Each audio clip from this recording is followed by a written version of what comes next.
Judges. After the death of Joshua, the Israelites asked the Lord, which tribe should go first to attack the Canaanites? The Lord answered, Judah, for I've given them victory over the land. The men of Judah said to their relatives from the tribe of Simeon, join with us to fight against the Canaanites living in the territory allotted to us. Then we will help you conquer your territory. So the men of Simeon went with Judah. When the men of Judah attacked, the Lord gave them victory over the Canaanites and Perizzites, and they killed 10,000 enemy warriors at the town of Bezek. While at Bezek, they encountered King Adoni-Bezek and fought against him, and the Canaanites and Perizzites were defeated. Adoni-Bezek escaped, but the Israelites soon captured him and cut off his thumbs and big toes. Adoni-Bezek said, I once had 70 kings with their thumbs and big toes cut off, eating scraps from under my table. Now God has paid me back for what I did to them. They took him to Jerusalem, and he died there. The men of Judah attacked Jerusalem and captured it, killing all its people and setting the city on fire. Then they went down to fight the Canaanites living in the hill country, the Negev, and the western foothills. Judah marched against the Canaanites in Hebron, formerly called Kiriath Arba, defeating the forces of Sheshai, Ahiman, and Talmai. From there they went to fight against the people living in the town of Debir, formerly called Kiriath Sefer. Caleb said, I will give my daughter Aksa in marriage to the one who attacks and captures Kiriath Sefer. Othniel, the son of Caleb's younger brother Kenaz, was the one who conquered it, so Aksa became Othniel's wife. When Aksa married Othniel, she urged him to ask her father for a field. As she got down off her donkey, Caleb asked her, What's the matter? She said, Let me have another gift. You've already given me land in the Negev. Now please give me springs of water too. So Caleb gave her the upper and lower springs. When the tribe of Judah left Jericho, the city of palms, the Kenites, who were descendants of Moses' father-in-law, traveled with them into the wilderness of Judah. They settled among the people there near the town of Arad in the Negev. Then Judah joined with Simeon to fight against the Canaanites living in Zephath, and they completely destroyed the town. So the town was named Hormah. In addition, Judah captured the towns of Gaza, Ashkelon, and Ekron, along with their surrounding territories. The Lord was with the people of Judah, and they took possession of the hill country, but they failed to drive out the people living in the plains who had iron chariots. The town of Hebron was given to Caleb as Moses had promised, and Caleb drove out the people living there who were descendants of the 3 sons of Anak. The tribe of Benjamin, however, failed to drive out the Jebusites who were living in Jerusalem. So to this day, the Jebusites live in Jerusalem among the people of Benjamin. The descendants of Joseph attacked the town of Bethel, and the Lord was with them. They sent men to scout out Bethel, formerly known as Luz. They confronted a man coming out of the town and said to him, Show us a way into the town, and we will have mercy on you. So he showed them a way in, and they killed everyone in town except that man and his family. Later the man moved to the land of the Hittites, where he built a town. He named it Luz, which is its name to this day. The tribe of Manasseh failed to drive out the people living in Bethshan, Tanakh, Dor, Eblim, Megiddo, and all their surrounding settlements, because the Canaanites were determined to stay in that region. When the Israelites grew stronger, they forced the Canaanites to work as slaves, but they never did drive them completely out of the land. The tribe of Ephraim failed to drive out the Canaanites living in Gezer, so the Canaanites continued to live there among them. The tribe of Zebulun failed to drive out the residents of Kitron and Nahalol, so the Canaanites continued to live among them. But the Canaanites were forced to work as slaves for the people of Zebulun. The tribe of Asher failed to drive out the residents of Akko, Sidon, Ahalab, Ekzib, Helba, Afik, and Rehob. Instead, the people of Asher moved in among the Canaanites who controlled the land, for they failed to drive them out. Likewise, the tribe of Naphtali failed to drive out the residents of Beth-Shemesh and Beth-Anath.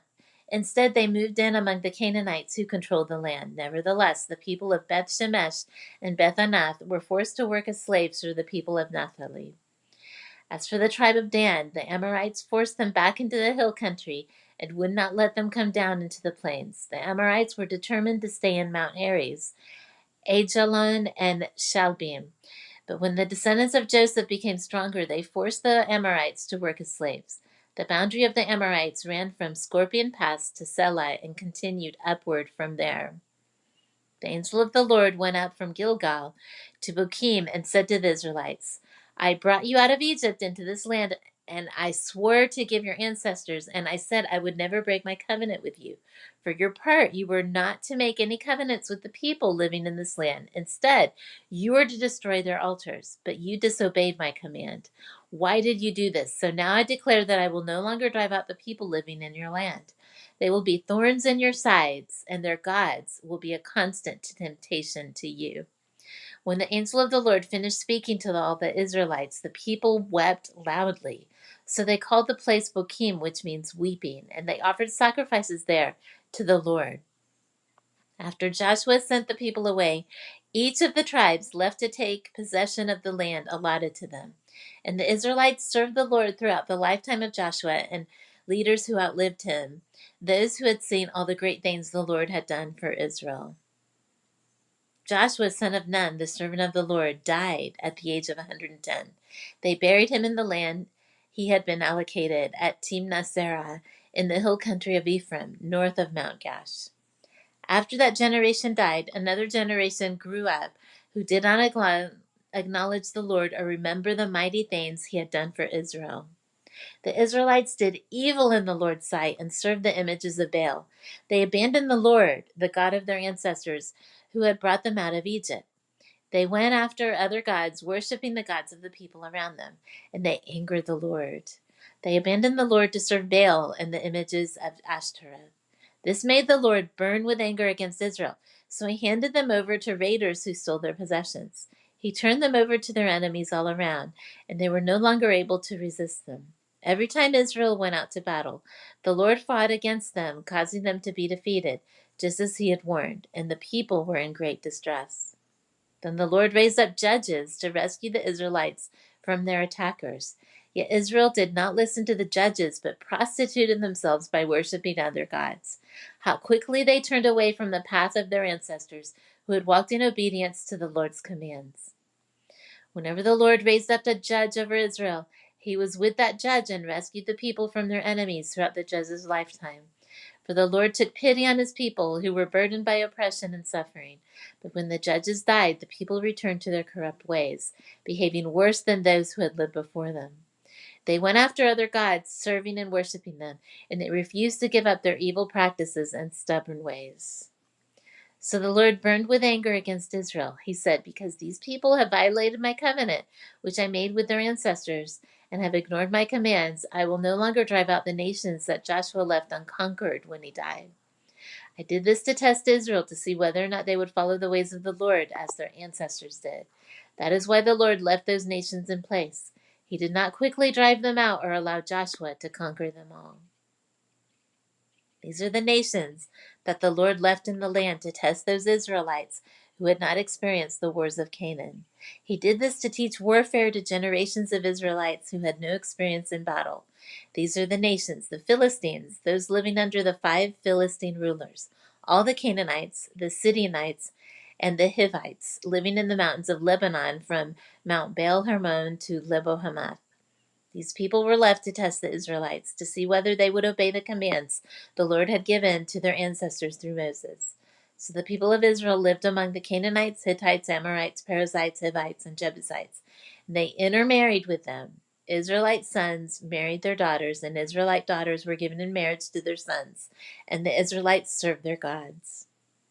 The Israelites did evil in the Lord's sight. They forgot about the Lord their God, and they served the images of Baal and the Asherah poles.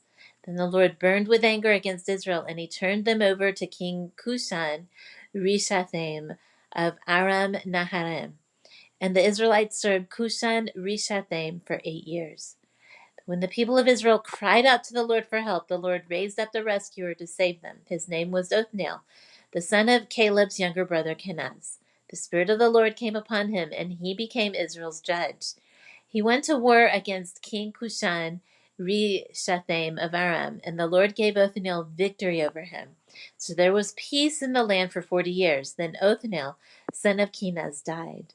Once again, the Israelites did evil in the Lord's sight, and the Lord gave King Eglon of Moab control over Israel because of their evil. Eglon enlisted the Ammonites and the Amalekites as allies, and then he went out and defeated Israel, taking possession of Jericho, the city of palms. And the Israelites served Eglon of Moab for 18 years. But when the people of Israel cried out to the Lord for help, the Lord again raised up a rescuer to save them. His name was Ehud, son of Gera, a left-handed man of the tribe of Benjamin. The Israelites sent Ehud to deliver their tribute money to King Eglon of Moab. So Ehud made a double-edged dagger that was about a foot long, and he strapped it to his right thigh, keeping it hidden under his clothing. He brought the tribute money to Eglon, who was very fat. After delivering the payment, Ehud started home with those who had helped carry the tribute. But when Ehud reached the stone idols near Gilgal, he turned back. He came to Eglon and said, I have a secret message for you. So the king commanded his servants, be quiet, and he sent them all out of the room. Ehud walked over to Eglon, who was sitting alone in a cool upstairs room, and Ehud said, I have a message from God for you. As King Eglon rose from his seat, Ehud reached with his left hand and pulled out the dagger strapped to his right thigh and plunged it into the king's belly. The dagger went so deep that the handle disappeared beneath the king's fat. So Ehud did not pull out the dagger, and the king's bowels emptied. Then Ehud closed and locked the doors of the room and escaped down the latrine. After Ehud was gone, the king's servants returned and found the doors to the upstairs room locked. They thought he might be using the latrine in the room, so they waited. But when the king didn't come out after a long delay, they became concerned and got a key. When they opened the doors, they found their master dead on the floor. While the servants were waiting, Ehud escaped, passing the stone idols on his way to Seirah. When he arrived in the hill country of Ephraim, Ehud sounded a call to arms. Then he led a band of Israelites down from the hills. Follow me, he said, for the Lord has given you victory over Moab, your enemy. So they followed him. And the Israelites took control of the shallow crossings of the Jordan River across from Moab, preventing anyone from crossing. They attacked the Moabites and killed about 10,000 of their strongest and most able-bodied warriors. None of them escaped. So Moab was conquered by Israel that day, and there was peace in the land for 80 years. After Ehud, Shamgar, son of Anath, rescued Israel. He once killed 600 Philistines with an ox goad. After Ehud's death, the Israelites again did evil in the Lord's sight. So the Lord turned them over to King Jabin of Hazor, a Canaanite king. The commander of his army was Sisera, who lived in Harosheth Hagoyim. Sisera, who had 900 iron chariots, ruthlessly oppressed the Israelites for 20 years. Then the people of Israel cried out to the Lord for help. Deborah, the wife of Lapidoth, was a prophet who was judging Israel at the time. She would sit under the palm of Deborah between Ramah and Bethel in the hill country of Ephraim, and the Israelites would go to her for judgment. One day she sent for Barak, son of Abinoam, who lived in Kadesh in the land of Naphtali. She said to him, This is what the Lord, the God of Israel, commands you. Call out 10,000 warriors from the tribes of Naphtali and Zebulun at Mount Tabor, and I will call out Sisera, commander of Jabin's army, along with his chariots and warriors, to the Kishon River. There I will give you victory over him. Barak told her, I will go, but only if you go with me. Very well, she replied, I will go with you, but you will receive no honor in this venture, for the Lord's victory over Sisera will be at the hands of a woman. So Deborah went with Barak to Kadesh. At Kadesh, Barak called together the tribes of Zebulun and Naphtali, and 10,000 warriors went up with him. Deborah also went with him. Now Heber the Kenite, a descendant of Moses' brother-in-law Hobab, had moved away from the other members of his tribe and pitched his tent by the oak of Zananim near Kadesh. When Sisera was told that Barak, son of Abinoam, had gone up to Mount Tabor, he called for all 900 of his iron chariots and all of his warriors, and they marched from Harosheth Hagoyim to the Kishon River. Then Deborah said to Barak, Get ready. This is the day the Lord will give you victory over Sisera, for the Lord is marching ahead of you. So Barak led his 10,000 warriors down the slopes of Mount Tabor into battle. When Barak attacked, the Lord threw Sisera and all his chariots and warriors into a panic. Sisera leaped down from his chariot and escaped on foot. Then Barak chased the chariots and the enemy army all the way to Harosheth Hagoyim, killing all of Sisera's warriors. Not a single one was left alive. Meanwhile, Sisera ran to the tent of Jael, the wife of Heber the Kenite, because Heber's family was on friendly terms with King Jabin of Hazor. Jael went out to meet Sisera and said to him, "Come into my tent, sir. Come in. Don't be afraid." So he went into her tent, and she covered him with a blanket. "Please, give me some water," he said. "I'm thirsty." So she gave him some milk from a leather bag and covered him again. "Stand at the door of the tent," he told her. "If anybody comes and asks you if there's anyone here, say no." So when Sisera fell asleep from exhaustion, Jael quickly crept up to him with a hammer and tent peg in her hand. Then she drove the tent peg through his temple and into the ground, so he died. When Barak came looking for Sisera, Jael went out to meet him. She said, "Come, and I will show you the man you're looking for." So I followed her into the tent and found Sisera lying there dead with the tent peg through his temple. So on the day Israel saw God defeat Jabin, the Canaanite king, and from that time on Israel became stronger and stronger against King Jabin until they finally destroyed him. On that day, Deborah and Barak, son of Abinoam, sang this song. Israel's leaders took charge, and the people gladly followed. Praise the Lord. Listen, you kings, pay attention, you mighty rulers, for I will sing to the Lord. I will make music to the Lord, the God of Israel. Lord, when you sent out from Seir and marched across the fields of Edom, the earth trembled, and the cloudy skies poured down rain. The mountains quaked in the presence of the Lord, the God of Mount Sinai, in the presence of the Lord, the God of Israel. In the days of Shamgar, son of Anath, and in the days of Jael, people avoided the main roads, and travelers stayed on winding paths. There were few people left in the villages of Israel until Deborah arose as a mother for Israel. When Israel chose new gods, war erupted at the city gates. Yet not a shield or spear could be seen among 40,000 warriors in Israel. My heart is with the commanders of Israel, with those who volunteer for war.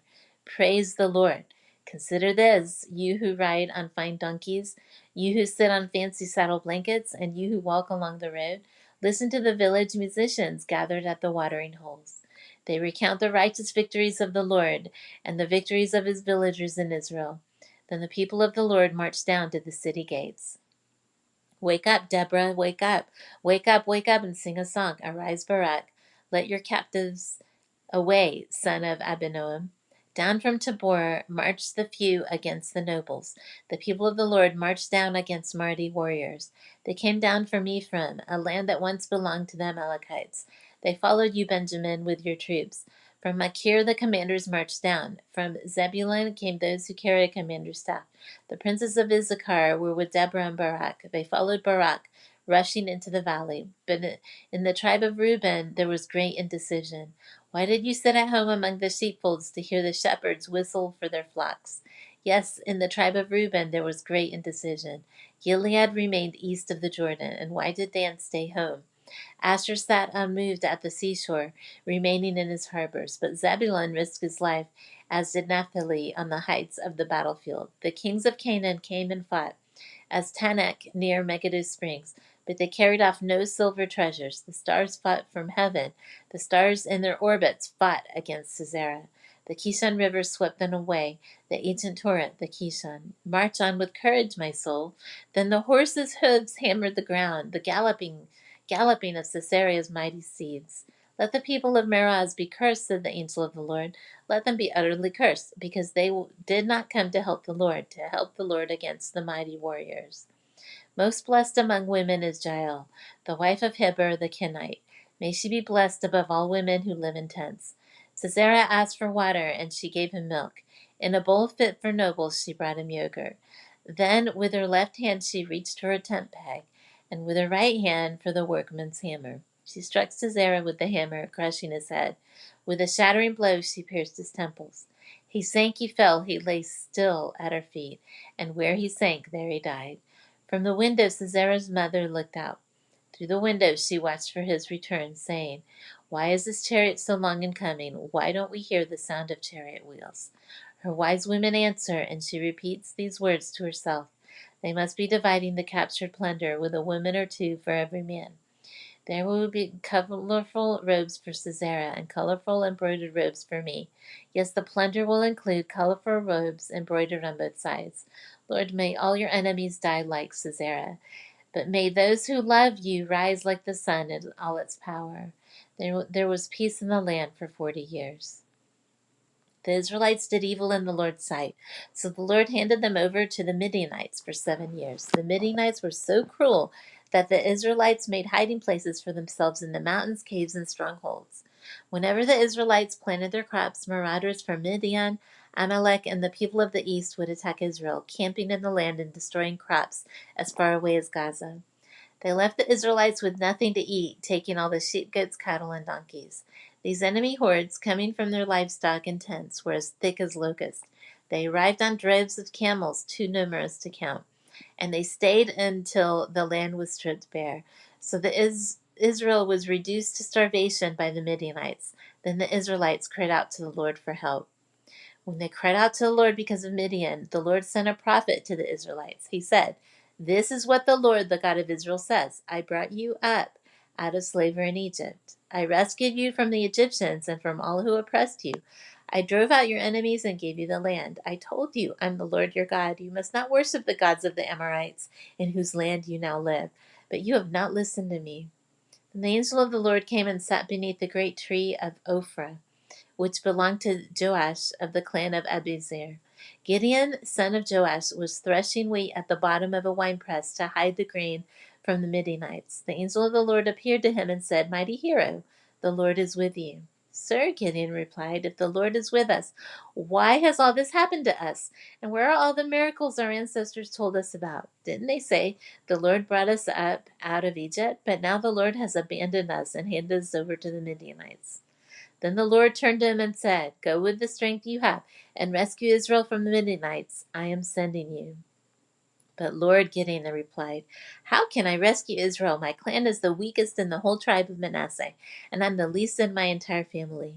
The Lord said to him, "I'll be with you. You will destroy the Midianites as if you were fighting against one man." Gideon replied, "If you are truly going to help me, show me a sign to prove that it's really the Lord speaking to me. Don't go away until I come back and bring my offering to you." He answered, "I'll stay here until you return." Gideon hurried home. He cooked a young goat, and with a basket of flour he baked some bread without yeast. Then, carrying the meat in a basket and the broth in a pot, he brought them out and presented them to the angel who was under the great tree. The angel of God said to him, "Place the meat and the unleavened bread on this rock and pour the broth over it." And Gideon did as he was told. The angel of the Lord touched the meat and bread with the tip of his staff in his hand, and the fire flamed up from the rock and consumed all he had brought, and the angel of the Lord disappeared. When Gideon realized that it was the angel of the Lord, he cried out, "Oh, sovereign Lord, I'm doomed. I've seen the angel of the Lord face to face." "It's all right," the Lord replied. "Do not be afraid. You will not die." And Gideon built an altar to the Lord there and named it Yahweh Shalom, which means the Lord is peace. The altar remains in Ophrah in the land of the clan of Abiezer to this day. That night the Lord said to Gideon, "Take the second bull from your father's herd, the one that's 7 years old. Pull down your father's altar to Baal and cut down the Asherah pole standing beside it. Build an altar to the Lord your God here on the hilltop sanctuary, laying the stones carefully. Sacrifice the bull as a burnt offering on the altar, using as fuel the wood of the Asherah pole you cut down." So Gideon took 10 of his servants and did as the Lord had commanded. But he did it at night because he was afraid of the other members of his father's household and the people of the town. Early the next morning, as the people of the town began to stir, someone discovered that the altar of Baal had been broken down and that the Asherah pole beside it had been cut down. In their place, a new altar had been built, and on it were the remains of the bull that had been sacrificed. The people said to each other, "Who did this?" And after asking around and making a careful search, they learned that it was Gideon, son of Joash. "Bring out your son," the men of the town demanded of Joash. "He must die for destroying the altar of Baal and for cutting down the Asherah pole." But Joash shouted to the mob that confronted him, "Why are you defending Baal? Will you argue his case? Whoever pleads his case will be put to death by morning. If Baal truly is a god, let him defend himself and destroy the one who broke down his altar." From then on, Gideon was called Jerubbaal, which means "let Baal defend himself," because he broke down Baal's altar.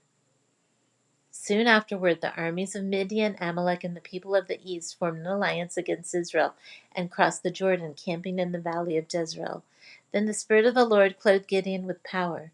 He blew a ram's horn as a call to arms, and the men of the clan of Abiezer came to him. He also sent messengers through Manasseh, Asher, Zebulun, and Naphtali, summoning their warriors, and all of them responded. Then Gideon said to God, "If you're truly going to use me to rescue Israel as you promised, prove it to me in this way. I will put a wool fleece on the threshing floor tonight. If the fleece is wet with dew in the morning, but the ground is dry, then I will know that you're going to help me rescue Israel as you promised." And that is just what happened. When Gideon got up early the next morning, he squeezed the fleece and wrung out the whole bowl full of water. Then Gideon said to God, "Please don't be angry with me, but let me make one more request. Let me use the fleece for one more test. This time let the fleece remain dry while the ground around it is wet with dew." So that night God did as Gideon asked. The fleece was dry in the morning, but the ground was covered with dew. So Jerubbaal, that is Gideon, and his army got up early and went as far as the spring of Harod. The armies of Midian were camped north of them in the valley near the hill of Moreh. The Lord said to Gideon, "You have too many warriors with you. If I let all of you fight the Midianites, the Israelites will boast to me that they've saved themselves by their own strength. Therefore tell the people, whoever is timid or afraid may leave this mountain and go home."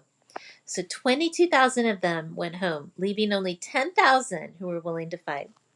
But the Lord told Gideon, "There are still too many. Bring them down to the spring, and I will test them to determine who will go with you and who will not."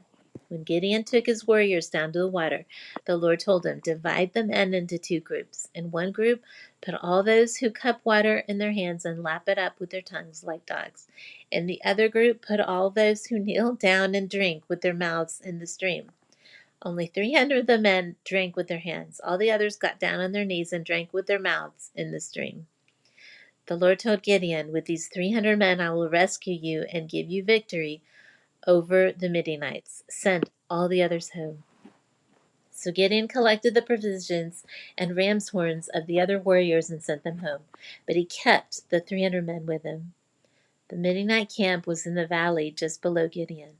That night the Lord said, "Get up, go down to the Midianite camp, for I've given you victory over them. But if you're afraid to attack, go down to the camp with your servant Purah. Listen to what the Midianites are saying, and you will be greatly encouraged. Then you'll be eager to attack." So Gideon took Purah and went down to the edge of the enemy camp. The armies of Midian, Amalek, and the people of the east had settled in the valley like a swarm of locusts. Their camels were like grains of sand on the seashore, too many to count. Gideon crept up, just as the man was telling his companion about a dream. The man said, "I had a dream. In my dream, a loaf of barley bread came tumbling down into the Midianite camp. It hit a tent, turned it over, and knocked it flat." His companion answered, "Your dream can only mean one thing. God has given Gideon, son of Joash the Israelite, victory over Midian and all its allies." When Gideon heard the dream and its interpretation, he bowed in worship before the Lord. Then he returned to the Israelite camp and shouted, "Get up, for the Lord has given you victory over the Midianite hordes." He divided the 300 men into 3 groups and gave each man a ram's horn and a clay jar with a torch in it. Then he said to them, "Keep your eyes on me. When I come to the edge of the camp, do just as I do. And as soon as I and those with me blow the ram's horns, blow your horns too, all around the entire camp, and shout for the Lord and for Gideon." It was just after midnight, after the changing of the guard, when Gideon and the 100 men with him reached the edge of the Midianite camp. Suddenly they blew the ram's horns and broke their clay jars. Then all 3 groups blew their horns and broke their jars. They held the blazing torches in their left hands and the horns in their right hands, and they all shouted, "A sword for the Lord and for Gideon." Each man stood at his position around the camp and watched as all the Midianites rushed around in panic, shouting as they ran to escape. When the 300 Israelites blew the ram's horns, the Lord caused the warriors in the camp to fight against each other with their swords. Those who were not killed fled to places as far as way the best Shita near Zerera, and to the border of Abel-meholah near Tabath. Then Gideon sent for the warriors of Naphtali, Asher, and Manasseh, who joined in chasing the army of Midian. Gideon also sent messengers throughout the hill country of Ephraim, saying, "Come down to attack the Midianites. Cut them off at the shallow crossings of the Jordan River at Beth-barah." So all the men of Ephraim did as they were told. They captured Oreb and Zeb, the two Midianite commanders, killing Oreb at the rock of Oreb and Zeb at the winepress of Zeb, and they continued to chase the Midianites. Afterward, the Israelites brought the heads of Oreb and Zeb to Gideon, who was by the Jordan River. Then the people of Ephraim asked Gideon, "Why have you treated us this way? Why didn't you send for us when you first went out to fight the Midianites?" And they argued heatedly with Gideon.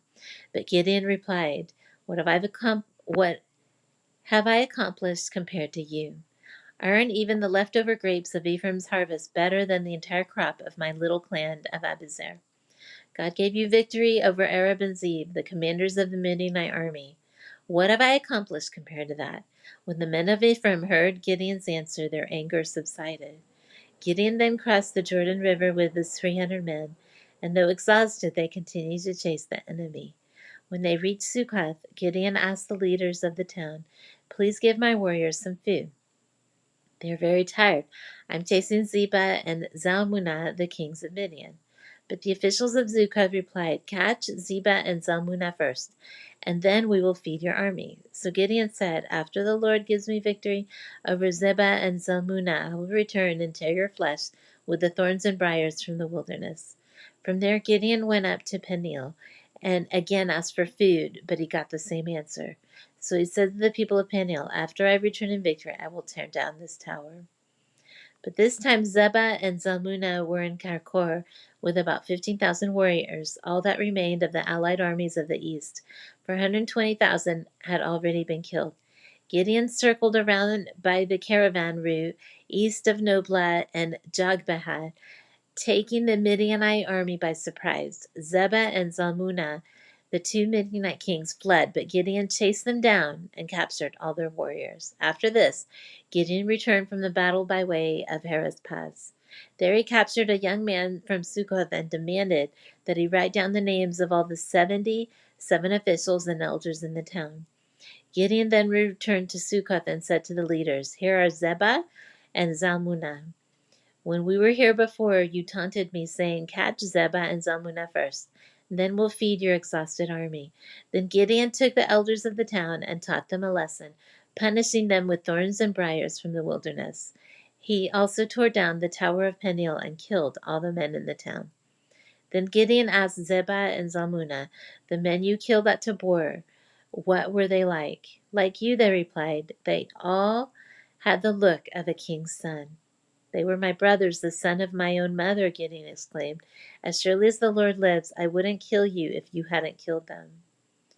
Turning to Jether, his oldest son, he said, "Kill them." But Jether did not draw his sword, for he was only a boy and was afraid. Then Zebah and Zalmunna said to Gideon, "Be a man, kill us yourself." So Gideon killed them both and took the royal ornaments from the necks of their camels. Then the Israelites said to Gideon, "Be our ruler. You and your son and your grandson will be our rulers, for you have rescued us from Midian." But Gideon replied, "I will not rule over you, nor will my son. The Lord will rule over you. However, I do have one request, that each of you give me an earring from the plunder you collected from your fallen enemies." The enemies being Ishmaelites, all wore gold earrings. "Gladly," they replied. They spread out a cloak, and each one threw in a gold earring he had gathered from the plunder. The weight of the gold earring was 43 pounds, not include the royal ornaments and pendants, the purple clothing worn by the kings of Midian, or the chains around the necks of their camels. Gideon made a sacred ephod from the gold and put it in Ophrah, his hometown. But soon all the Israelites prostituted themselves by worshiping it, and it became a trap for Gideon and all his family. That is the story of how the people of Israel defeated Midian, which never recovered. Throughout the rest of Gideon's lifetime, about 40 years, there was peace in the land. Then Gideon, son of Joash, returned home.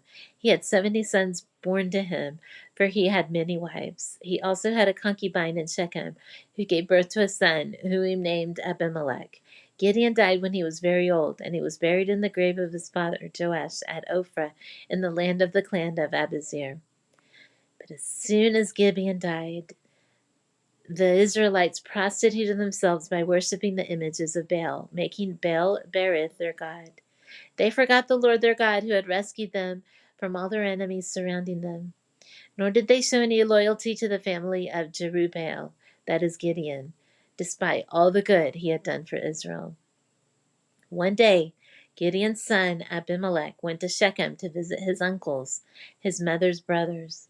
He said to them and to the rest of his mother's family, "Ask the leading citizens of Shechem whether they want to be ruled by all 70 of Gideon's sons or by one man. And remember that I am your own flesh and blood." So Abimelech's uncles gave his message to all the citizens of Shechem on his behalf. And after listening to this proposal, the people of Shechem decided in favor of Abimelech because he was their relative. They gave him 70 silver coins from the temple of Baal-berith, which he used to hire some reckless troublemakers who agreed to follow him. He went to his father's home at Ophrah, and there on one stone they killed all 70 of his half-brothers, the sons of Gideon. But the youngest brother, Jotham, escaped and hid. Then all the leading citizens of Shechem and Beth Millo called a meeting under the oak beside the pillar of Shechem and made Abimelech their king. When Jotham heard about this, he climbed to the top of Mount Gerizim and shouted, "Listen to me, citizens of Shechem. Listen to me if you want God to listen to you. Once upon a time, the trees decided to choose a king. First, they said to the olive tree, 'Be our king.' But the olive tree refused, saying, 'Should I quit producing the olive oil that blesses both God and people just to wave back and forth over the trees?' Then they said to the fig tree, 'You be our king.' But the fig tree also refused, saying, 'Should I quit producing my sweet fruit just to wave back and forth over the trees?' Then they said to the grapevine, 'You be our king.' But the grapevine also refused, saying, 'Should I quit producing the wine that cheers both God and people just to wave back and forth over the trees?' Then all the trees finally turned to the thorn bush and said, 'Come, you be our king.' And the thorn bush replied to the trees, 'If you truly want to make me your king, come and take shelter in my shade. If not, let fire come out from me and devour the cedars of Lebanon.'" Jotham continued, "Now make sure you've acted honorably and in good faith by making Abimelech your king, that you've done right by Gideon and all his descendants. Have you treated him with the honor he deserves for all his accomplishment?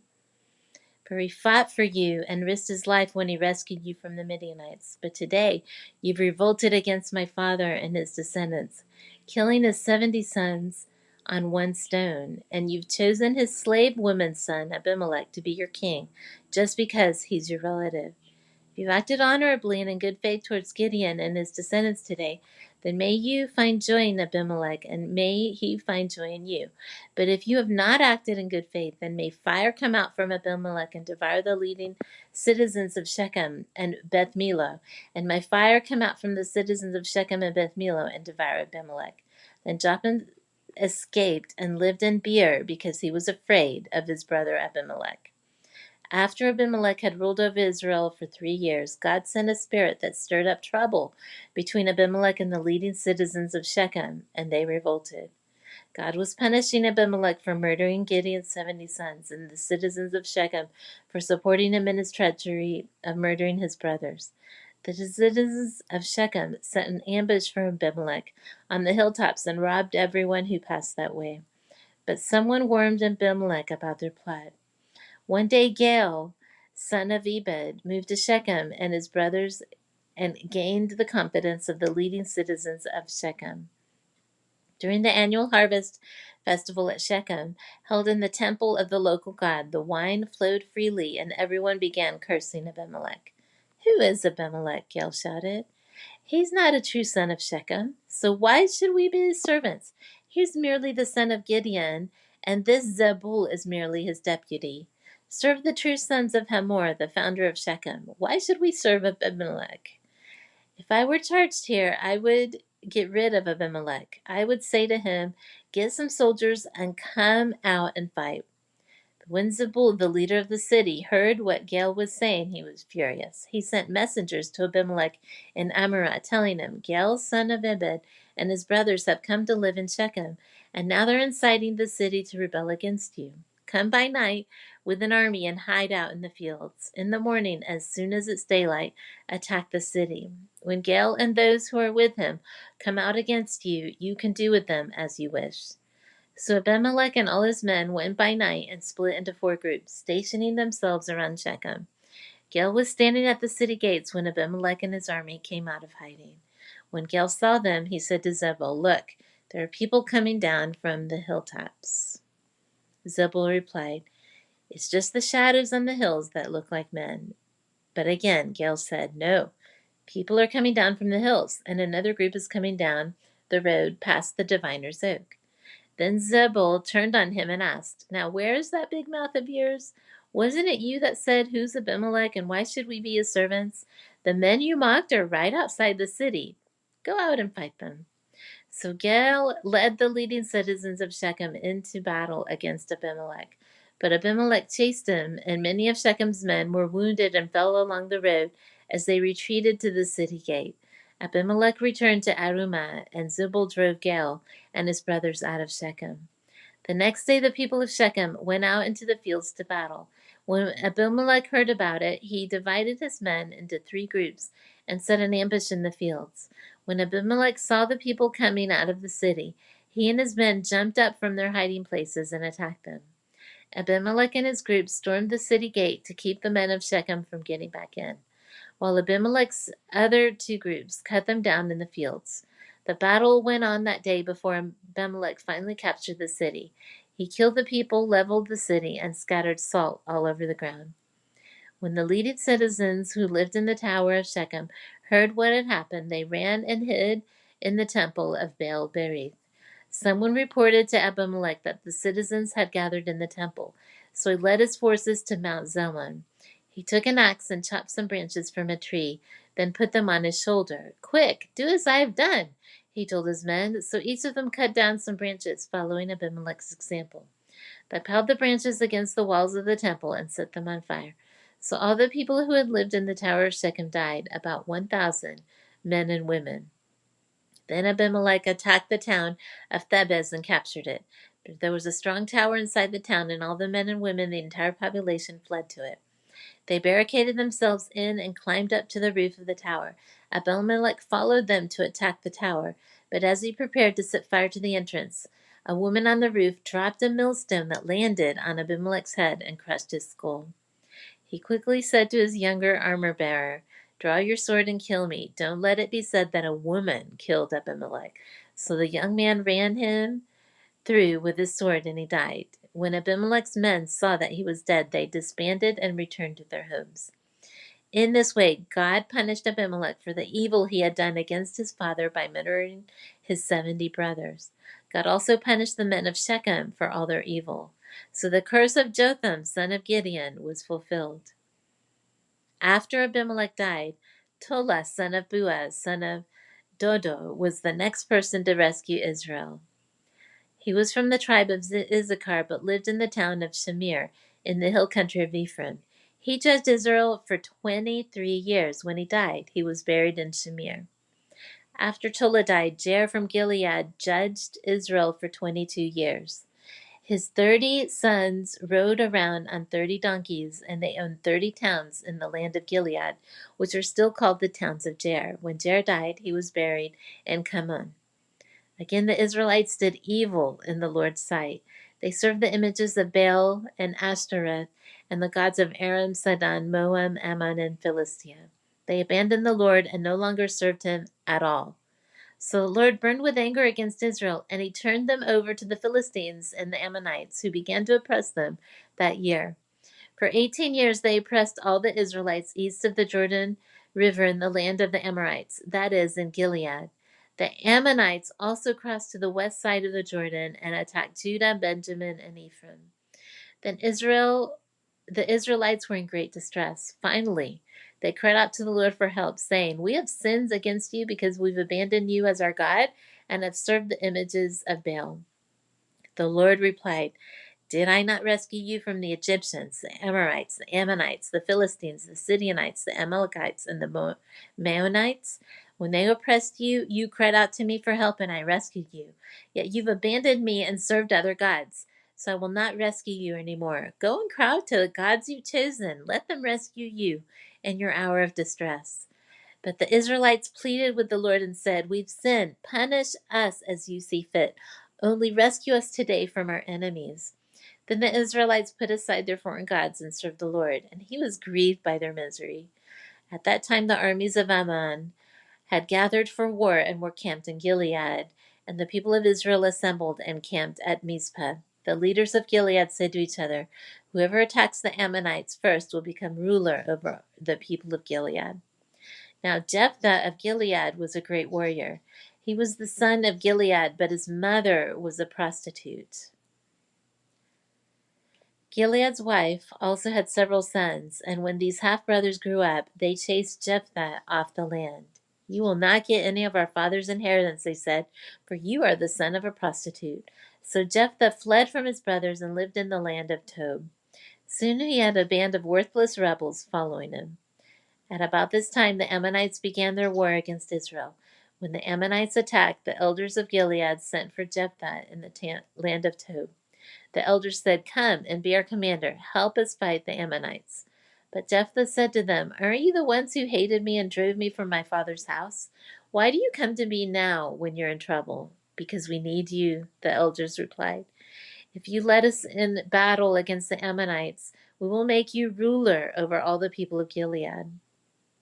Jephthah said to the elders, "Let me get this straight. If I come with you, and if the Lord gives me victory over the Ammonites, will you really make me ruler over all the people?" "The Lord is our witness," the elders replied. "We promise to do whatever you say." So Jephthah went with the elders of Gilead, and the people made him their ruler and commander of the army. At Mizpah, in the presence of the Lord, Jephthah repeated what he had said to the elders. Then Jephthah sent messengers to the king of Ammon, asking, "Why have you come out to fight against my land?" The king of Ammon answered Jephthah's messengers, "When the Israelites came out of Egypt, they stole my land from the Arnon River to the Jabbok River, and all the way to the Jordan. Now then, give back the land peaceably." Jephthah sent this message back to the Ammonite king. This is what Jephthah says: "Israel did not steal any land from Moab or Ammon. When the people of Israel arrived at Kadesh on their journey from Egypt after crossing the Red Sea, they sent messengers to the king of Edom asking for permission to pass through his land. But their request was denied. Then they asked the king of Moab for similar permission, but he wouldn't let them pass through either. So the people of Israel stayed at Kadesh. Finally, they went around Edom and Moab through the wilderness. They traveled along Moab's eastern border and camped on the other side of the Arnon River, but they never once crossed the Arnon River into Moab, for the Arnon was the border of Moab. Then Israel sent messengers to King Sihon of the Amorites, who ruled from Heshbon, asking for permission to cross through his land to get to their destination. But King Sihon didn't trust Israel to pass through his land. Instead, he mobilized his army at Jahaz and attacked them. But the Lord, the God of Israel, gave his people a victory over King Sihon. So Israel took control of all the land of the Amorites who lived in that region, from the Arnon River to the Jabbok River, and from the eastern wilderness to the Jordan. So you see, it was the Lord, the God of Israel, who took away the land from the Amorites and gave it to Israel. Why then should we give it back to you? You keep whatever your God Chemosh gives you, and we will keep whatever the Lord our God gives us. Are you any better than Balak son of Zippor, king of Moab?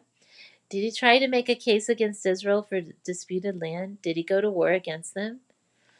Israel has been living here for 300 years, inhabiting Heshbon and its surrounding settlements, all the way to Aroer and its settlements, and in all the towns along the Arnon River. Why have you made no effort to recover it before now? Therefore, I've not sinned against you. Rather, you've wronged me by attacking me. Let the Lord who is judge decide today which of us is right, Israel or Ammon." But the king of Ammon paid no attention to Jephthah's message. At that time the Spirit of the Lord came upon Jephthah, and he went throughout the land of Gilead and Manasseh, including Mizpah and Gilead, and from there he led an army against the Ammonites. And Jephthah made a vow to the Lord. He said, "If you give me victory over the Ammonites, I will give to the Lord whatever comes out of my house to meet me when I return in triumph. I will sacrifice it as a burnt offering." So Jephthah led his army against the Ammonites, and the Lord gave him victory. He crushed the Ammonites, devastating about 20 towns from Arior to the area near Minnith and as far away as Abel-keramim. In this way, Israel defeated the Ammonites. When Jephthah returned home to Mizpah, his daughter came out to meet him, playing on a tambourine and dancing for joy. She was his one and only child. He had no other sons or daughters. When he saw her, he tore his clothes in anguish. "Oh, my daughter," he cried out, "you've completely destroyed me. You've brought disaster on me, for I've made a vow to the Lord, and I cannot take it back." She said, "Father, if you've made a vow to the Lord, you must do to me what you have vowed, for the Lord has given you a great victory over your enemies, the Ammonites. But first let me do this one thing. Let me go up and roam in the hills and weep with my friends for 2 months, because I will die a virgin." "You may go," Jephthah said, and he sent her away for 2 months. She and her friends went into the hills and wept, because she would never have children. When she returned home, her father kept the vow he had made, and she died a virgin. So it's become a custom in Israel for young Israelite women to go away for 4 days each year to lament the fate of Jephthah's daughter. And the people of Ephraim mobilized an army and crossed over the Jordan River to Zaphon. They sent this message to Jephthah: "Why didn't you call for us to help you fight against the Ammonites? We are going to burn down your house with you in it." Jephthah replied, "I summoned you at the beginning of the dispute, but you refused to come. You failed to help us in our struggle against Ammon. So when I realized you weren't coming, I risked my life and went to battle without you. And the Lord gave me victory over the Ammonites. So why have you now come to fight me?" The people of Ephraim responded, "You men of Gilead are nothing more than fugitives from Ephraim and Manasseh." So Jephthah gathered all the men of Gilead and attacked the men of Ephraim and defeated them. Jephthah captured the shallow crossings of the Jordan River, and whenever a fugitive from Ephraim tried to go back across, the men of Gilead would challenge him. "Are you a member of the tribe of Ephraim?" they would ask. If the man said, "No, I'm not," they would tell him to say Shibboleth. If he was from Ephraim, he would say Siboleth, because people from Ephraim cannot pronounce the word correctly. Then they would take him and kill him at the shallow crossings of the Jordan. In all, 42,000 Ephraimites were killed at that time. Jephthah judged Israel for 6 years. When he died, he was buried in one of the towns of Gilead. After Jephthah died, Ibzan from Bethlehem judged Israel. He had 30 sons and 30 daughters. He sent his daughters to marry men outside his clan, and he brought in 30 young women from outside his clan to marry his sons. Ibzan judged Israel for 7 years. When he died, he was buried at Bethlehem. After Ibzan died, Elon from the tribe of Zebulun judged Israel for 10 years. When he died, he was buried at Ajalon in Zebulun. After Elon died, Abdon, son of Hillel from Pirathon, judged Israel. He had 40 sons and 30 grandsons who rode on 70 donkeys. He judged Israel for 8 years. When he died, he was buried at Pirathon in Ephraim, in the hill country of the Amalekites. Again, the Israelites did evil in the Lord's sight, so the Lord handed them over to the Philistines, who oppressed them for 40 years. In those days, a man named Manoah from the tribe of Dan lived in the town of Zorah. His wife was unable to become pregnant, and they had no children. The angel of the Lord appeared to Manoah's wife and said, "Even though you've been unable to have children, you will soon become pregnant and give birth to a son. So be careful. You must not drink wine or any other alcoholic drink, nor eat any forbidden fruit. You will become pregnant and give birth to a son, and his hair must never be cut, for he will be dedicated to God as a Nazarite from birth. He will begin to rescue Israel from the Philistines." The woman ran and told her husband, "A man of God appeared to me. He looked like one of the God's angels, terrifying to see. I didn't ask where he was from, and he didn't tell me his name, but he told me, 'You will become pregnant and give birth to a son. You must not drink wine or any other alcoholic drink, nor eat any forbidden fruit, for your son will be dedicated to God as a Nazarite from the moment of his birth until the day of his death.' Then Manoah prayed to the Lord, saying, 'Lord, please let the man of God come back to us again and give us more instructions about this son who is to be born.' God answered Manoah's prayer, and the angel of God appeared once again to his wife as she was sitting in the field. But her husband Manoah was not with her. So she quickly ran and told her husband, 'The man who appeared to me the other day is here again.' Manoah ran back with his wife and asked, "Are you the man who spoke to my wife the other day?" "Yes," he replied, "I am." So Manoah asked him, "When your words come true, what kind of rules should govern the boy's life and work?" The angel of the Lord replied, "Be sure your wife follows the instructions I gave her. She must not eat grapes or raisins, drink wine or any other alcoholic drink, or eat any forbidden food." Then Manoah said to the angel of the Lord, "Please stay here until we can prepare a young goat for you to eat." "I will stay," the angel of the Lord replied, "but I will not eat anything. However, you may prepare a burnt offering as a sacrifice to the Lord." Manoah didn't realize it was the angel of the Lord. Then Manoah asked the angel of the Lord, "What's your name? For when all this comes true, we want to honor you." "Why do you ask my name?" the angel of the Lord replied. "It's too wonderful for you to understand." Then Manoah took a young goat and grain offering and offered it on a rock as a sacrifice to the Lord. And as Manoah and his wife watched, the Lord did an amazing thing. As the flames from the altar shot up towards the sky, the angel of the Lord ascended in the fire. When Manoah and his wife saw this, they fell with their faces to the ground. The angel did not appear again to Manoah and his wife. Manoah finally realized it was the angel of the Lord, and he said to his wife, "We will certainly die, for we have seen God." But his wife said, "If the Lord were going to kill us, he wouldn't have accepted our burnt offering and grain offering. He wouldn't have appeared to us and told us this wonderful thing and done these miracles." When her son was born, she named him Samson, and the Lord blessed him as he grew up. And the Spirit of the Lord began to stir him while he lived in Mahanadan, which is located between the towns of Zorah and Eshtaol. One day, when Samson was in Timnah, one of the Philistine women caught his eye. When he returned home, he told his father and mother, "A young Philistine woman in Timnah caught my eye. I want to marry her. Get her for me." His father and mother objected. "Isn't there even one woman in our tribe or among all the Israelites you could marry?" They asked, "Why must you go to the pagan Philistines to find a wife?" But Samson told his father, "Get her for me. She looks good to me." His father and mother didn't realize the Lord was at work in this, creating an opportunity to work against the Philistines who ruled over Israel at that time. As Samson and his parents were going down to Timnah, a young lion suddenly attacked Samson near the vineyards of Timnah. At that moment, the Spirit of the Lord came powerfully upon him, and he ripped the lion's jaws apart with his bare hands. He did it as easily as if it were a young goat, but he didn't tell his father or mother about it. When Samson arrived in Timnah, he talked with the woman and was very pleased with her. Later, when we returned to Timnah for the wedding, he turned off the path to look at the carcass of the lion, and he found that a swarm of bees had made some honey in the carcass. He scooped some of the honey into his hands and ate it along the way. He also gave some to his father and mother, and they ate it. But he didn't tell them he had taken the honey from the carcass of the lion. As his father was making final arrangements for the marriage, Samson threw a party at Timnah, as was the custom for elite young men. When the bride's parents saw him, they selected 30 young men from the town to be his companions. Samson said to them, "Let me tell you a riddle. If you solve my riddle during these 7 days of the celebration, I will give you 30 fine linen robes and 30 sets of festive clothing. But if you can't solve it, then you must give me 35 linen robes and 30 sets of festive clothing." "All right," they agreed. "Let's hear your riddle." So he said, "Out of the one who eats came something to eat.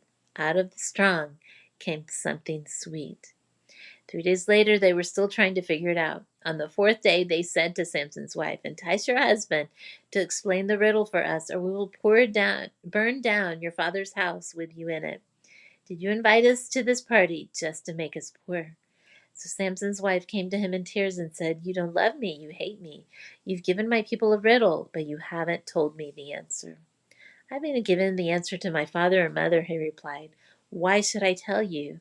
So she cried whenever she was with him and kept it up for the rest of the celebration. At last, on the 7th day, he told her the answer because she was tormenting him with her nagging. Then she explained the riddle to the young men. So before sunset of the 7th day, the men of the town came to Samson with their answer. "What is sweeter than honey? What is stronger than a lion?" Samson replied, "If you hadn't plowed with my heifer, you wouldn't have solved my riddle." So the Spirit of the Lord came powerfully upon him. He went down to the town of Ashkelon, killed 30 men, took their belongings, and gave their clothing to the men who had solved his riddle. But Samson was furious about what had happened, and he went back home to live with his father and mother. So his wife was given in marriage to the man who had been Samson's best man at the wedding. Later on, during the wheat harvest, Samson took a young goat as a present to his wife. He said, "I'm going to my wife's room to sleep with her," but her father wouldn't let him in. "I truly thought you must hate her father explained. "So I gave her in marriage to your best man. But look, her youngest sister is even more beautiful than she is. Marry her instead." Samson said, "This time I cannot be blamed for everything I'm going to do to you Philistines." Then he went out and caught 300 foxes. He tied their tails together in pairs, and he fastened a torch to each pair of tails. Then he lit the torches and let the foxes run through the grain fields of the Philistines. He burned all their grain to the ground, including the sheaves and the uncut grain. He also destroyed their vineyards and olive groves. "Who did this?" the Philistines demanded. "Samson," was the reply, "because his father-in-law from Timnah gave Samson's wife to be married to his best man." So the Philistines went and got the woman and her father and burned them to death. "Because you did this," Samson vowed, "I won't rest until I take revenge on you." So he attacked the Philistines with great fury and killed many of them. Then he went to live in a cave in the rock of Edom. The Philistines retaliated by setting up camp in Judah and spreading out near the town of Lehi. The men of Judah asked the Philistines, "Why are you attacking us?" The Philistines replied, "We've come to capture Samson. We've come to pay him back for what he did to us." The 3,000 men of Judah went down to get Samson at the cave in the rock of Edom. They said to Samson, "Don't you realize the Philistines rule over us? What are you doing to us?" But Samson replied, "I only did to them what they did to me." But the men of Judah told him, "We have come to tie you up and hand you over to the Philistines." "All right," Samson said, "but promise that you won't kill me yourselves." "We will only tie you up and hand you over to the Philistines," they replied. "We won't kill you." So they tied him up with 2 new ropes and brought him up from the rock. As Samson arrived at Lehi, the Philistines came shouting in triumph. But the Spirit of the Lord came powerfully upon Samson, and he snapped the ropes on his arms as if they were burnt strands of flax, and they fell from his wrist. Then he found the jawbone of a recently killed donkey. He picked it up and killed 1,000 Philistines with it. Then Samson said, "With the jawbone of a donkey, I've piled them in heaps. With the jawbone of a donkey, I've killed 1,000 men." When he finished his boasting, he threw away the jawbone, and the place was named Jawbone Hill. Samson was now very thirsty, and he cried out to the Lord, "You've accomplished this great victory by the strength of your servant. Must I now die of thirst and fall into the hands of these pagans?" So God caused water to gush out of a hollow in the ground at Lehi, and Samson was revived as he drank. Then he named that place the Spring of the One Who Cried Out, and it was still in Lehi to this day. Samson judged Israel for 20 years during the period when the Philistines dominated the land. One day Samson went to the Philistine town of Gaza and spent the night with a prostitute. Word soon spread that Samson was there, so the men of Gaza gathered together and waited at night at the town gates. They kept quiet during the night, saying to themselves, "When the light of morning comes, we will kill him." But Samson stayed in bed only until midnight. Then he got up, took hold of the doors of the town gate, including the 2 posts, and lifted them up, bar and all. He put them on his shoulders and carried them all the way to the top of the hill across from Hebron.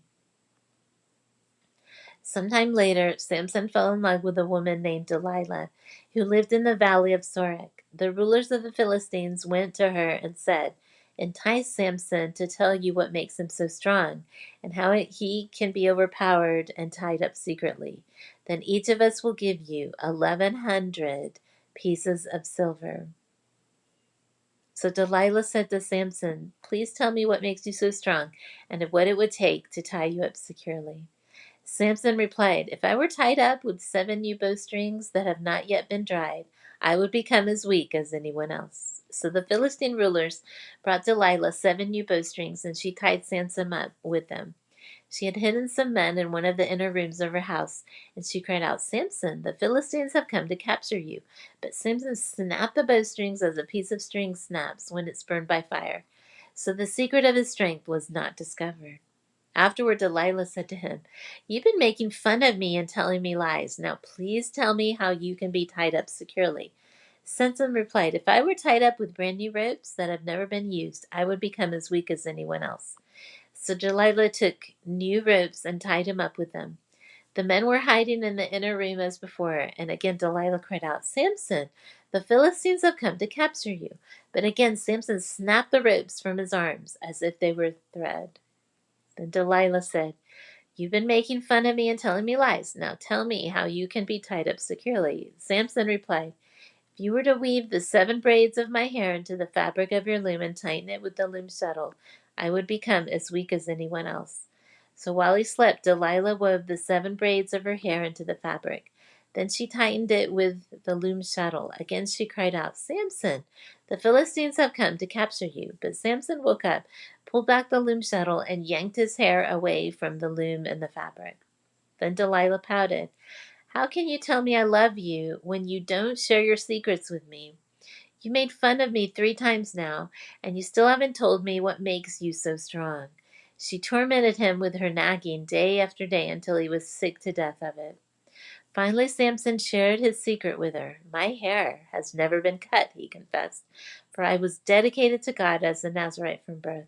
If my head were shaved, my strength would leave me, for I would become as weak as anyone else. Delilah realized he had finally told her the truth, so she sent for the Philistine rulers. Come back one more time, she said, for he has finally told me his secret. So the Philistine rulers returned with the money in their hands.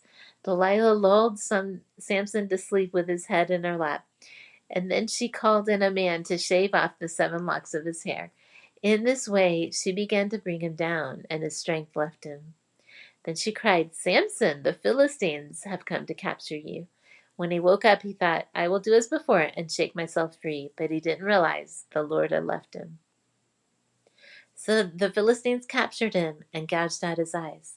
They took him to Gaza, where he was bound with bronze chains and forced to grind grain in the prison. But before long, his hair began to grow back. The Philistine rulers held a great festival, offering sacrifices and praising their god, Dagon. They said, Our God has given us victory over our enemy Samson. When the people saw him, they praised their God, saying, Our God has delivered our enemy to us. The one who killed so many of us is now in our power. Half drunk by now, the people demanded, Bring out Samson so he can amuse us. So he was brought from the prison to amuse them, and they had him stand between the pillars supporting the roof. Samson said to the young servant who was leading him by the hand, Place my hands against the pillars that hold up the temple. I want to rest against them. Now the temple was completely filled with people. All the Philistine rulers were there, and there were about 3,000 men and women on the roof who were watching as Samson amused them.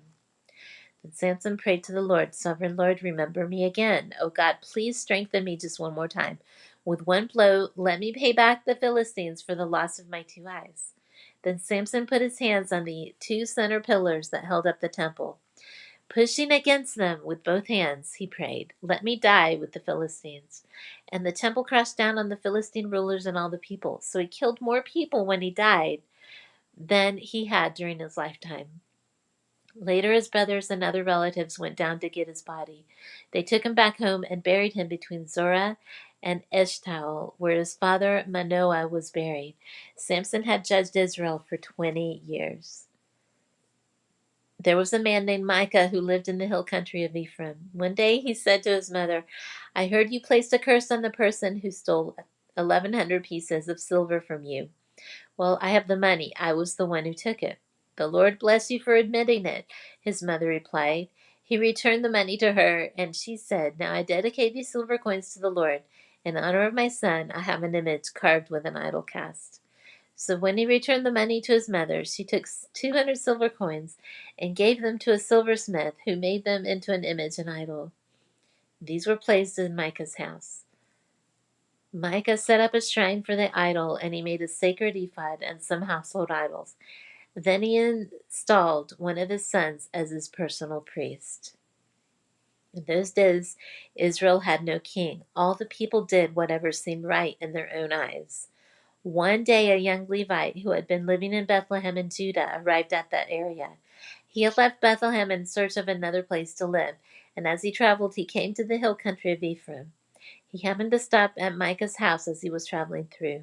Where are you from? Micah asked him. He replied, I'm a Levite from Bethlehem in Judah, and I'm looking for a place to live. "Stay here with me," Micah said, "and you can be a father and a priest to me. I will give you 10 pieces of silver a year, plus a change of clothes and your food." The Levite agreed to this, and the young man became like one of Micah's sons. So Micah installed the Levite as his personal priest, and he lived in Micah's house. "I know the Lord will bless me now," Micah said, "because I have a Levite serving as my priest." Now in those days Israel had no king, and the tribe of Dan was trying to find a place where they could settle, for they had not yet moved into the land assigned to them when the land was divided among the tribes of Israel. So the men of Dan chose from their clans 5 capable warriors from the towns of Zorah and Eshtaol to scout out a land for them to settle in. When these warriors arrived in the hill country of Ephraim, they came to Micah's house and spent the night there. While at Micah's house, they recognized the young Levite's accent, so they went over and asked him, "Who brought you here, and what are you doing in this place? Why are you here?" He told them about his agreement with Micah and that he had been hired as Micah's personal priest. Then they said, "Ask God whether or not our journey will be successful." "Go in peace," the priest replied, "for the Lord is watching over your journey." So the 5 men went on to the town of Laish, where they noticed the people living carefree lives like the Sidonians. They were very peaceful and secure, like the Sidonians. They were peaceful and secure. The people were also wealthy because their land was very fertile, and they lived a great distance from Sidon and had no allies nearby. When the men returned to Zorah and Eshtaol, their relatives asked them, "What did you find?" The men replied, "Come on, let's attack them. We've seen the land, and it is very good. What are you waiting for? Don't hesitate to go and take possession of it. When you get there, you will find the people living carefree lives. God has given us a spacious and fertile land, lacking in nothing." So 600 men from the tribe of Dan, armed with weapons of war, sent out from Zorah and Eshtaol. They camped at a place west of Kiriath Jearim in Judah, which is called Mehane Dan to this day. Then they went on from there into the hill country of Ephraim and came to the house of Micah. The 5 men who had scouted out the land around Laish explained to the others, "These buildings contain a sacred ephod, as well as some household idols, a carved image, and a cast idol. What do you think you should do?" Then the 5 men turned off the road and went over to Micah's house, where the young Levite lived, and greeted him kindly. As the 600 armed warriors from the tribe of Dan stood at the entrance of the gate, the 5 scouts entered the shrine and removed the carved image, the sacred ephod, and the household idols, and the cast idol. Meanwhile, the priest was standing at the gate with 600 armed warriors. When the priest saw the men carrying all the sacred objects out of Micah's shrine, he said, "What are you doing?" "Be quiet and come with us," they said. "Be a father and a priest to all of us. Isn't it better to be a priest for an entire tribe and clan of Israel than for the household of just one man?" The young priest was quite happy to go with them, so he took along a sacred ephod, the household idols, and the carved image. They turned and started on their way again, placing their children, livestock, and possessions in front of them. When the people of the tribe of Dan were quite a distance from Micah's house, the people who lived near Micah came chasing after them. They were shouting as they caught up with them. The men of Dan turned around and said to Micah, "What's the matter? Why have you called these men together and chased after us like this?" "What do you mean? What's the matter?" Micah replied. "You've taken away all the gods I have made and my priest, and I have nothing left." The men of Dan said, "Watch what you say. There are some short-tempered men around here who might get angry and kill you and your family." So the men of Dan continued on their way. When Micah saw that there were too many of them for him to attack, he turned around and went home. Then, with Micah's idols and his priest, the men of Dan came to the town of Laish, whose people were peaceful and secure. They attacked with swords and burned the town of the ground. There was no one to rescue the people, for they lived a great distance from Sidon and had no allies nearby. This happened in the valley near Beth Rehob. Then the people of the tribe of Dan rebuilt the town and lived there. They renamed the town Dan after their ancestor Israel's son, but it had originally been called Laish. Then they set up a carved image, and they appointed Jonathan, son of Gershon, son of Moses, as their priest. This family continued as priests for the tribe of Dan until the exile. So Micah's carved image was worshipped by the tribe of Dan as long as the tabernacle of God remained at Shiloh. Now in the days Israel had no king. There was a man from the tribe of Levi living in a remote area of the hill country of Ephraim. One day he brought home a woman from Bethlehem in Judah to be his concubine. But she became angry with him and returned to her father's home in Bethlehem. After about 4 months, her husband set out for Bethlehem to speak personally to her and persuade her to come back. He took with him a servant and a pair of donkeys. When he arrived at her father's house, her father saw him and welcomed him. Her father urged him to stay a while, so he stayed 3 days, eating, drinking, and sleeping there. On the 4th day, the man was up early, ready to leave, but the woman's father said to his son-in-law, "Have something to eat before you go." So the 2 men sat together and had something to eat and drink. Then the woman's father said, "Please stay another night and enjoy yourself." The man got up to leave, but his father-in-law kept urging him to stay, so he finally gave in and stayed the night. On the morning of the 5th day, he was up early again, ready to leave, and again the woman's father said, "Have something to eat, then you can leave later this afternoon." So they had another day of feasting. Later, as the man and his concubine and servant were preparing to leave, his father-in-law said, "Look, it's almost evening. Stay the night and enjoy yourself. Tomorrow you can get up early and be on your way." This time the man was determined to leave, so he took his 2 saddle donkeys and his concubine and headed in the direction of Jebus, that is Jerusalem. It was late in the day, and they neared Jebus, and the man's servant said to him, "Let's stop at this Jebusite town and spend the night there." "No," his master said, "we can't stay in this foreign town where there are no Israelites. Instead, we will go on to Gibeah." "Come on, let's try to get as far as Gibeah or Ramah, and we'll spend the night in one of those towns." So they went on. The sun was setting as they came to Gibeah, a town in the land of Benjamin, so they stopped there to spend the night. They rested in the town square, but no one took them in for the night. That evening the old man came home from his work in the fields. He was from the hill country of Ephraim, but he was living in Gibeah, where the people were from the tribe of Benjamin. When he saw the travelers sitting in the town square, he asked them where they were from and where they were going. "We've been in Bethlehem in Judah," the man replied. "We are on our way to a remote area in the hill country of Ephraim, which is my home. I traveled to Bethlehem and now I'm returning home, but no one has taken us in for the night. And even though we have everything we need, we have straw and feed for our donkeys and plenty of bread and wine for ourselves." "You are welcome to stay with me," the old man said. "I will give you anything you might need. But whatever you do, don't spend the night in the square." So he took them home with him and fed the donkeys. After they washed their feet, they ate and drank together. While they were enjoying themselves, a crowd of troublemakers from the town surrounded the house. They began beating at the door and shouting to the old man, "Bring out the man who is staying with you so we can have sex with him." The old man stepped outside to talk to them. "No, my brothers, don't do such an evil thing, for this man is a guest in my house, and such a thing would be shameful. Here, take my virgin daughter and this man's concubine. I will bring them out to you, and you can abuse them and do whatever you like, but don't do such a shameful thing to this man." But they wouldn't listen to him. So the Levite took hold of his concubine and pushed her out the door. The men of the town abused her all night, taking turns raping her until morning. Finally, at dawn, they let her go. At daybreak, the woman returned to the house where her husband was staying. She collapsed at the door of the house and lay there until it was light. When her husband opened the door to leave, there lay his concubine with her hands on the threshold. He said, "Get up, let's go." But there was no answer. So he put her body on his donkey and took her home. When he got home, he took a knife and cut his concubine's body into 12 pieces. Then he sent one piece to each tribe throughout all the territory of Israel. Everyone who saw this said, "Such a horrible crime has not been committed in all time since Israel left Egypt. Think about it. What are we going to do? Who's going to speak up?"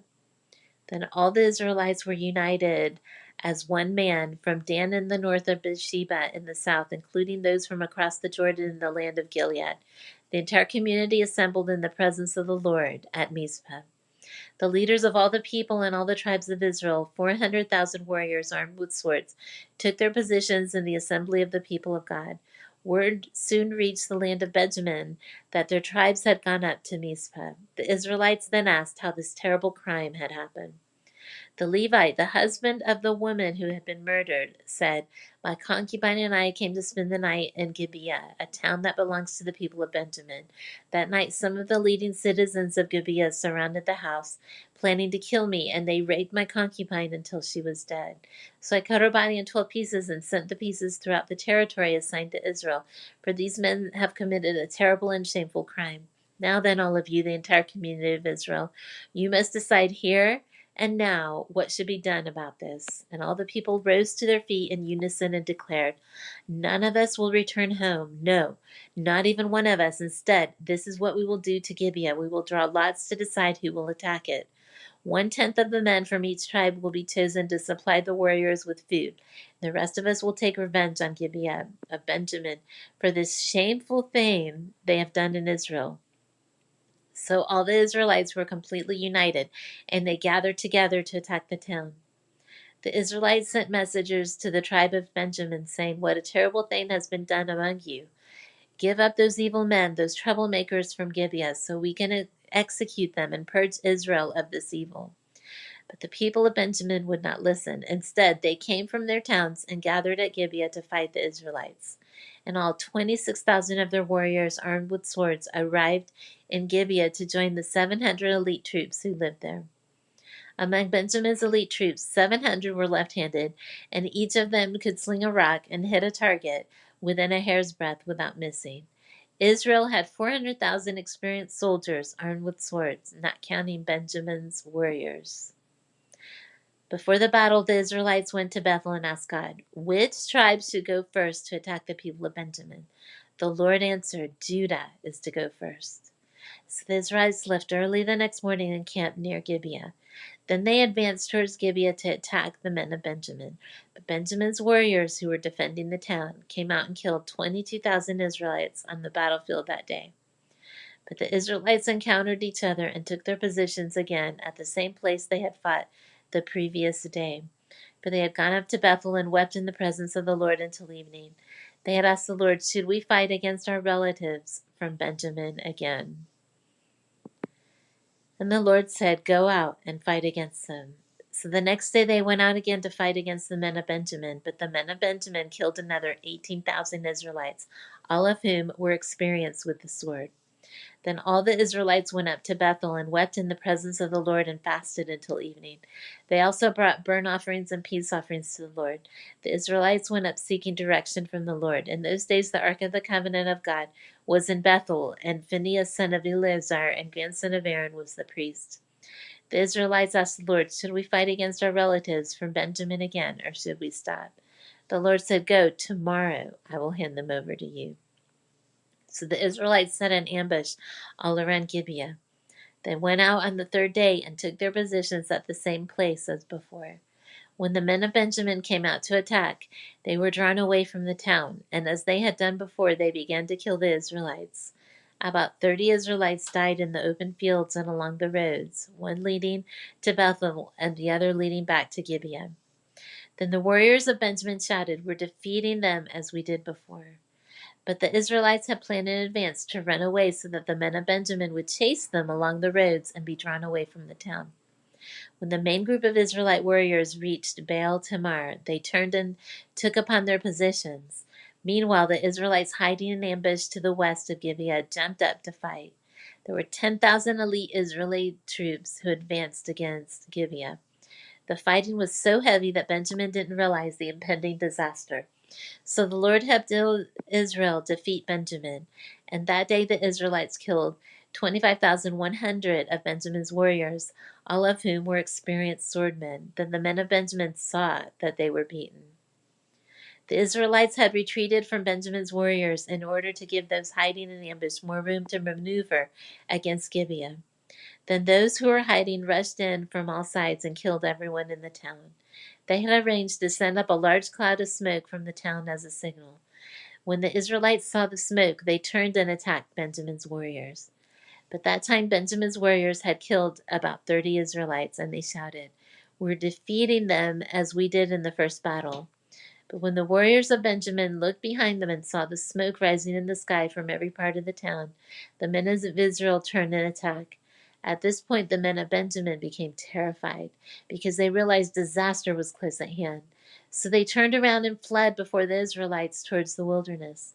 But they couldn't escape the battle, and the people who came out of the nearby towns were also killed. The Israelites surrounded the men of Benjamin and chased them relentlessly, finally overtaking them east of Gibeah. That day, 18,000 of Benjamin's strongest warriors died in battle. The survivors fled into the wilderness towards the rock of Rimmon, but Israel killed 5,000 of them along the road. They continued the chase until they had killed another 2,000 near Gidom. So that day, the tribe of Benjamin lost 25,000 strong warriors armed with swords, leaving only 600 men who escaped to the rock of Rimmon, where they lived for 4 months. And the Israelites returned and slaughtered every living thing in all the towns, the people, the livestock, and everything they found. They also burned down all the towns they came to. The Israelites had vowed at Mizpah, "We will never give our daughters in marriage to a man from the tribe of Benjamin." Now the people went to Bethel and sat in the presence of God until evening, weeping loudly and bitterly. "O Lord God of Israel," they cried, "why has this happened in Israel? Now one of our tribes is missing from Israel." Early the next morning, the people built an altar and presented their burnt offerings and peace offerings on it. Then they said, "Who among the tribes of Israel did not join us at Mizpah when we held our assembly in the presence of the Lord?" At that time, they had taken a solemn oath in the Lord's presence, vowing that anyone who refused to come would be put to death. The Israelites felt sorry for their brother Benjamin and said, "Today one of the tribes of Israel has been cut off. How can we find wives for the few who remain, since we have sworn by the Lord not to give them our daughters in marriage?" So they asked, "Who among the tribes of Israel did not join us at Mizpah when we assembled in the presence of the Lord?" And they discovered that no one from Jabesh Gilead had attended the assembly. For after they counted all the people, no one from Jabesh Gilead was present. So the assembly sent 12,000 of their best warriors to Jabesh Gilead with orders to kill everyone there, including women and children. "This is what you are to do," they said, "completely destroy all the males and every woman who's not a virgin." Among the residents of Jabesh Gilead, they found 400 young virgins who had never slept with a man, and they brought them to the camp at Shiloh in the land of Canaan. The Israelite assembly sent a peace delegation to the remaining people of Benjamin who were living at the rock of Rimmon. Then the men of Benjamin returned to their homes, and the 400 women of Jabesh Gilead who had been spared were given to them as wives. But there were not enough women for all of them. So the people felt sorry for Benjamin because the Lord had made this gap among the tribes of Israel. So the elders of the assembly asked, "How can we find wives for the few who remain, since the women of the tribe of Benjamin are dead? There must be heirs for the survivors so that an entire tribe of Israel is not wiped out. But we cannot give them our own daughters in marriage because we have sworn with a solemn oath that anyone who does this will fall under God's curse." Then they thought of the annual festival of the Lord held in Shiloh, south of Lebanon and north of Bethel, along the east side of the road that goes from Bethel to Shechem. They told the men of Benjamin who still need wives, "Go and hide in the vineyards. When you see the young women of Shiloh come out for their dances, rush out from the vineyards, and each of you can take one of them home to the land of Benjamin to be your wife. And when the fathers and brothers come to us in protest, we will tell them, 'Please be sympathetic. Let them have your daughters, for we didn't find wives for all of them when we destroyed Jabesh Gilead, and you are not guilty of breaking the vow, since you did not actually give your daughters to them in marriage.'" So the men of Benjamin did as they were told. Each man caught one of the women as she danced in the celebration and carried her off to be his wife. They returned to their own land, and they rebuilt their towns and lived in them. Then the people of Israel departed by tribes and families, and they returned to their own homes.